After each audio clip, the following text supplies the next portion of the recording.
हर खबर पर होगी आपकी पकड़। डाउनलोड कीजिए एबीपी लाइव ऐप। अब जानिए खबरें इत्मीनान से। कांग्रेस पार्टी में नेतृत्व बदले जाने की चर्चाओं के बीच कांग्रेस की अंतरिम अध्यक्ष सोनिया गांधी ने अध्यक्ष पद से हटने का मन बना लिया है। सूत्रों के मुताबिक सोनिया गांधी ने पार्टी के वरिष्ठ नेताओं से कह दिया है कि पार्टी अपने नए अध्यक्ष का चुनाव कर ले। नए अध्यक्ष के नाम पर विचार की जा रही है। आज सीडब्ल्यूसी की बैठक सुबह 11 बजे होनी है। बैठक के बाद कांग्रेस की प्रेस कॉन्फ्रेंस भी होगी। पार्टी के वरिष्ठ नेताओं ने सोनिया गांधी को चिट्ठी लिखकर मांग की है कि पार्टी में सक्रिय नेतृत्व होना चाहिए। कांग्रेस वर्किंग कमेटी के चुनाव करवाने और पार्टी संसदीय बोर्ड गठित किए जाने की मांग भी की गई है। चिट्ठी में इस बात पर भी चिंता जाहिर की गई है कि युवा वोटर कांग्रेस के मुकाबले पीएम मोदी से ज्यादा जुड़ाव महसूस कर रहे हैं। बीजेपी के राष्ट्रीय अध्यक्ष जेपी नड्डा ने बिहार के कार्यकर्ताओं को संबोधित करते हुए घोषणा की कि एलजेपी, जेडीयू और बीजेपी बिहार चुनाव में साथ मिलकर लड़ेंगे। वीडियो कॉन्फ्रेंसिंग के जरिए कार्यकर्ताओं को संबोधित करते हुए जेपी नड्डा ने कहा कि बिहार की जनता को भारतीय जनता पार्टी और एनडीए पर विश्वास है। जब जब बिहार भाजपा, जदयू और लोक जनशक्ति पार्टी एक साथ लेकर आई, तब तक हमारी बड़ी जीत हुई है। हम बिहार के मुख्यमंत्री माननीय नीतीश कुमार जी के नेतृत्व में चुनाव लड़ने जा रहे हैं और जीत हमारी निश्चित है। एमपी में कोरोना के गंभीर खतरे के बीच बीजेपी का सदस्यता अभियान 3 दिनों तक जारी है। शनिवार से एमपी के ग्वालियर में बीजेपी नेता ज्योतिरादित्य सिंधिया और मुख्यमंत्री शिवराज सिंह चौहान शामिल हो रहे हैं। बीजेपी का दावा है कि इस जनसंपर्क अभियान के जरिए बीजेपी में अब तक 20,000 से ज्यादा नए लोग शामिल हो चुके हैं। कांग्रेस ने बीजेपी के सदस्यता अभियान पर सवाल उठाए। कांग्रेस नेता के मिश्रा ने कहा कि जब एक तरफ ग्वालियर में कोरोना फैला हुआ है, उसकी परवाह छोड़कर बीजेपी राजनीतिक कार्यक्रम चला रही है।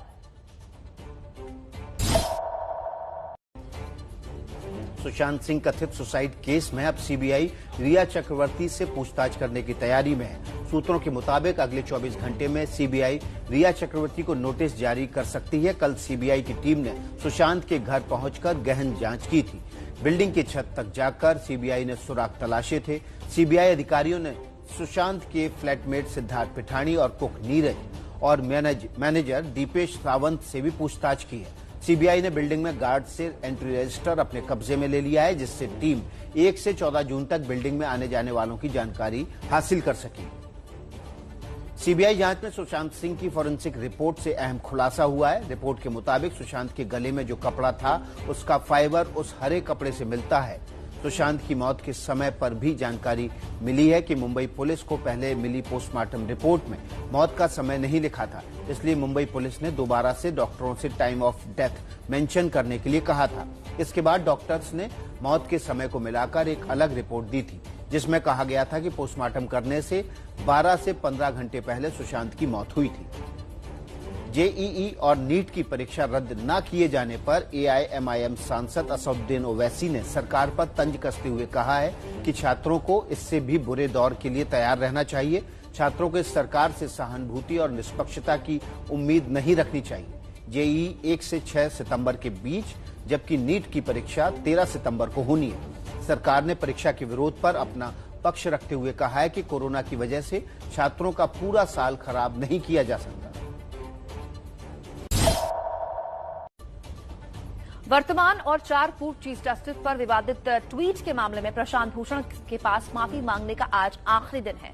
सुप्रीम कोर्ट ने विवादित टिप्पणी केस में प्रशांत भूषण को अवमानना का दोषी ठहराया था और बिना शर्त 24 अगस्त तक माफी मांगने की मोहलत दी थी। प्रशांत भूषण अगर माफीनामा जमा करते हैं तो उस पर 25 अगस्त को सुप्रीम कोर्ट सुनवाई कर सकता है।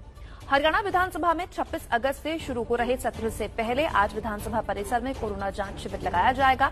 जांच शिविर में विधायकों, अधिकारियों, कर्मचारियों और पत्रकारों का कोरोना टेस्ट होगा।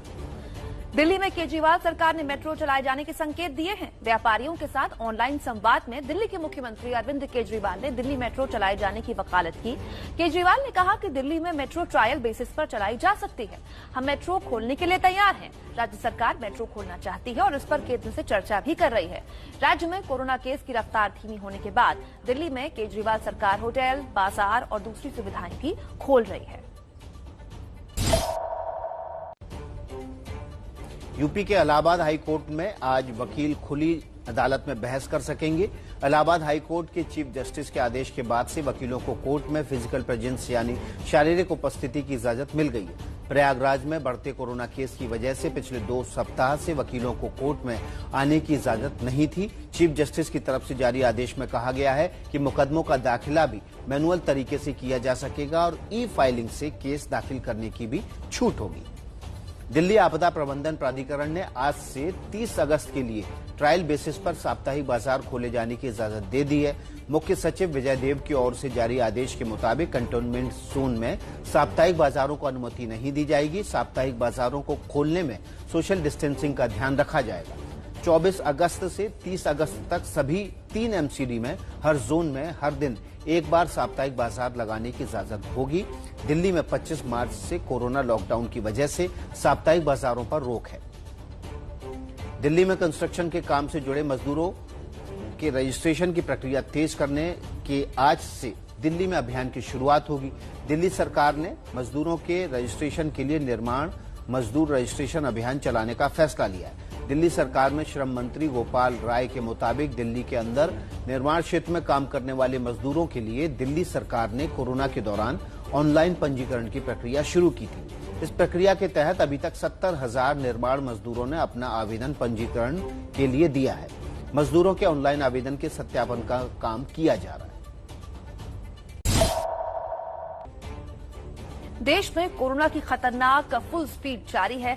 देश में अब तक 30 लाख लोग कोरोना संक्रमित हो चुके हैं, जबकि 56,000 से ज्यादा लोगों की मौत हो चुकी है। देश में कोरोना संक्रमण से हुई कुल मौत में से 85% से ज्यादा मौतें 8 राज्य में हुई हैं। ये राज्य हैं तमिलनाडु, महाराष्ट्र, कर्नाटक, दिल्ली, आंध्र प्रदेश, गुजरात, उत्तर प्रदेश, पश्चिम बंगाल। देश में सबसे ज्यादा संक्रमण से मौत महाराष्ट्र में हुई है। पश्चिम बंगाल के कोलकाता में एक 63 दिन के बच्चे ने कोरोना से जंग जीत ली। बच्चे को इलाज के दौरान वेंटिलेटर पर रखा गया था। डॉक्टर्स का दावा है कि इतने छोटे बच्चे की कोरोना से रिकवरी का केस देश का पहला केस हो सकता है। बच्चा पूरी तरह से ठीक होकर ईस्ट मिदनापुर अपने घर जा चुका है। एमपी के जबलपुर में कोविड अस्पताल में एक बुजुर्ग मरीज ने आत्महत्या करने की कोशिश की। वहां मौजूद सुरक्षा कर्मियों ने बुजुर्ग को बचा लिया। बताया जा रहा है कि मरीज ने कोरोना से तंग आकर अस्पताल की 3री मंजिल से कूदने की कोशिश की। घटना की खबर मिलते ही पुलिस ने मौके पर पहुंचकर मरीज को समझाया और उसे खुदकुशी न करने की हिदायत दी।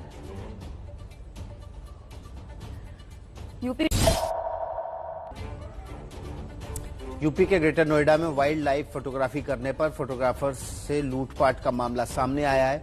ग्रेटर नोएडा के धनकौर के धनौरी वेटलैंड में श्याम बाघरा नाम के एक शख्स पक्षियों की तस्वीरें खींचने पहुंचे थे। कार से बाहर निकलते ही हथियारों से लैस 3 बदमाशों ने श्याम के साथ मारपीट की और 5 लाख का कीमती कैमरा लूट कर चलते बने। लूटपाट के बाद श्याम ने ट्वीट कर यूपी के डीजीपी और नोएडा पुलिस को जानकारी दी। पुलिस ने केस दर्ज कर आरोपियों की तलाश शुरू कर दी।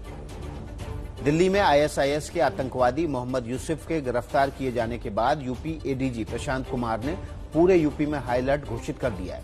अलर्ट के मद्देनजर पुलिस ने Azamgarh bus stand, railway station और होटलों के सघन चेक इन अभियान शुरू कर दिए। इस अभियान में पुलिस सभी संदिग्धों पर नजर रख रही है। हरियाणा के कुरुक्षेत्र में आपसी गैंगवार में जमानत पर छूटे एक बदमाश की मौत हो गई। कुरुक्षेत्र के पेहोबा में 2 गुटों के बीच फायरिंग हो गई, जिसमें मोनू नाम का बदमाश मारा गया। मोनू कुछ ही दिनों पहले पैरोल पर छूटकर बाहर आया था। मौत के बाद साथी बदमाश फरार हो गए। पुलिस ने जांच शुरू कर दी। दुबई में 19 सितंबर से शुरू हो रहे आईपीएल के लिए सभी फ्रेंचाइजी टीम्स दुबई पहुंच चुकी हैं। रविवार को दिल्ली कैपिटल्स की टीम दुबई पहुंच गई। खिलाड़ी और सपोर्ट स्टाफ की कोरोना टेस्ट कराया गया है। रिपोर्ट नेगेटिव आने के बाद टीम के खिलाड़ी और कोच को उड़ने की इजाजत दे दी गई। आईसीसी हॉल ऑफ फेम में इस साल हॉल ऑफ फेम के नामों की घोषणा कर दी गई है। दक्षिण अफ्रीका के महान ऑलराउंडर जैक कैलिस, पाकिस्तान के मास्टर ब्लास्टर जहीर अब्बास और ऑस्ट्रेलिया की महिला क्रिकेट टीम की पूर्व ऑलराउंडर लिसा को इस साल हॉल ऑफ फेम में जगह मिली है। पूर्व भारतीय कप्तान सुनील गावस्कर ने कहा कि अगर विराट कोहली अपनी कप्तानी साबित करना चाहते हैं तो उन्हें वर्ल्ड कप जरूर जीतना चाहिए।